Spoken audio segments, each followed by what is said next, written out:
ध्यान दें भक्तों, युवराज स्टूडियो के माध्यम से एक बहुत सुंदर होली आप लोगों तक पहुंचा रहा हूं मैं बालक राम चैतन। एक औरत सुबह ही सुबह द्वार पर बैठी रोई रही। पड़ोस ने इकट्ठी हो गई, बहना क्यों रोई रही हो, क्यों रोई रही हो? तो कान लगी, कहा बताए बहना, हमारे मकान में जो कबाके नहीं चिकी होती हैं उनमें कबूतर ने घोंसला रख लिया। अच्छा। और उस कबूतर की हूं हूं शब्द से हम बहुत परेशान हैं। तो जवाब दिया, रोने का क्या कारण है? तो कहने लगी बात कहां तक पहुंची है, तो होली के माध्यम से आप सुनिए। वो बता रही है, अरे मेरे बोर है गए कान कबूतर कमरा में बोल तू है। मेरे बोर है गए कान कबूतर कमरा में बोल तू है। दैया बोर है गए कान कबूतर कमरा में बोल तू है। दैया बोर है कबूतर कमरा में बोल तू है। दैया बोर है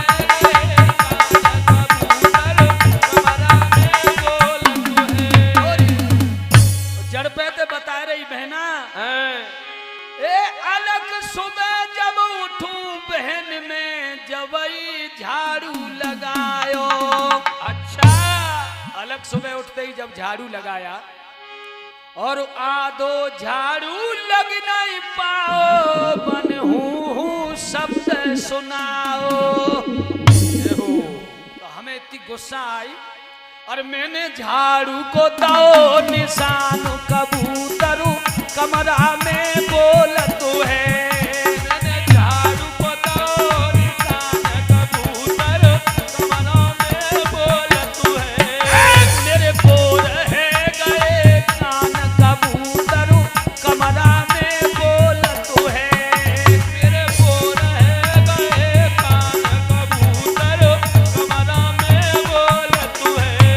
मेरे बोर है गए कान कबूतर कमरा में बोल तू है।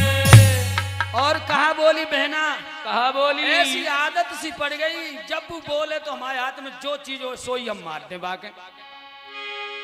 ए बर्तन धोबे की मेरी बहना जब ही लागे लगाई,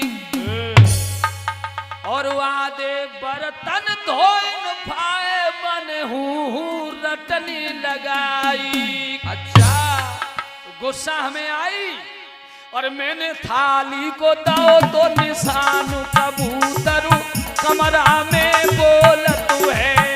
मैंने थाली को दो निशान कबूतर कमरा में बोल तू है। दैया बोल है गए कान कबूतर कमरा में बोल तू है। दैया बोल है गए कबूतर कमरा में बोल तू है। दैया बोल है गए कान कबूतर कमरा में बोल तू है। पड़ोसन बोली, फिर रोए क्यों नहीं? तो कान लगी, अब पूरी बात तो सुनो। फिर क्या बोली, और रोटी करबे की मेरी बहिना जबई लागे लगाई। बहुत सुंदर। और गुट्टुरगू पाने फिर से रटनी लगाई। अच्छा, समझ दे पजरी गई। तो मैंने बिलाना को मारो निशान कबूतर कमरा में बोल तू है। मैंने बिलाना को कबूतर कमरा में बोल तू है। मैंने बिलाना को मारो निशान कबूतर कमरा में बोल तू है। दैया बोर है गए कान कबूतर कमरा में बोल तू है। मेरे बोर है गए कान कबूतर कमरा में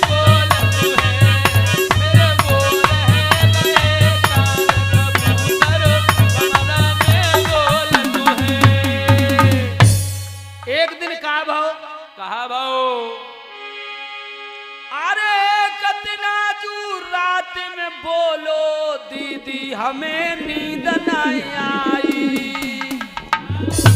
देखो मरिया जाको दारिया रात में बोलो 12 बजे लो बोल तो ही रहो हमें नींद ही नहीं आई। और जब तो हमारी याद आती थी जो हमारे हाथ में चीज पड़ती थी सो ही हम मारते थे। तो कहा भाव एक दिन आजू रात में बोलो मोई नींद नहीं आई। और मारन को जब तकिया खींची तो बालक गए खिसियाई। मूरत तकिया लगी थी सो मैंने भय खींची। अरे मारन को जब तकिया खींची तो बालक गए खिसियाई। और मेरे झाड़ दे दो कान कबूतर कमरा में बोल तू है।